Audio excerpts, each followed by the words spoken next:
আজকের লেখনে সানাইয়ের সুর ও শাঁখের সন্ধ্যার আওয়াজ, এই লেখনী আমি পড়ছি, আপনারা শুনতে থাকবেন। হিন্দু বিয়ে মানেই বিয়ের সুমধুর সানাইয়ের সুর। সুর মানে সকল মানুষের আকাশে বাতাসে ভেসে সবার মনকে জাগিয়ে তুলত মিষ্টি সুমধুর সানাইয়ের সুর।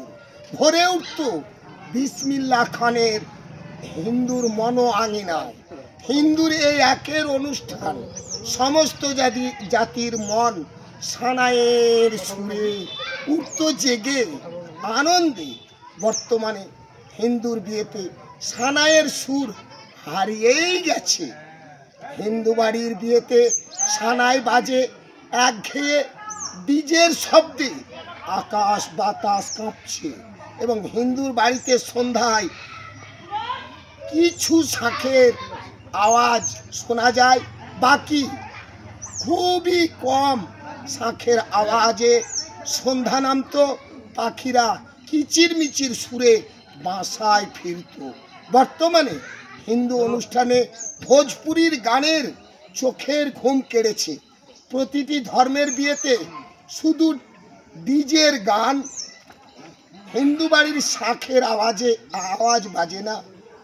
বিয়ে হিন্দু মানেই প্রতিটি বিয়েতে সুরও আর শোনা যায় না।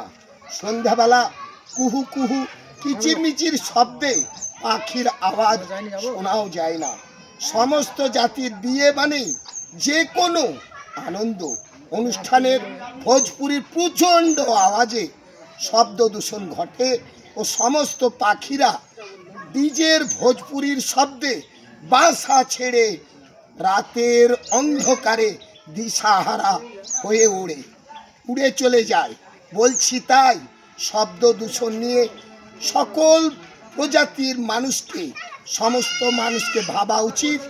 বলছি ভাই, এই পর্যন্তই ইতি।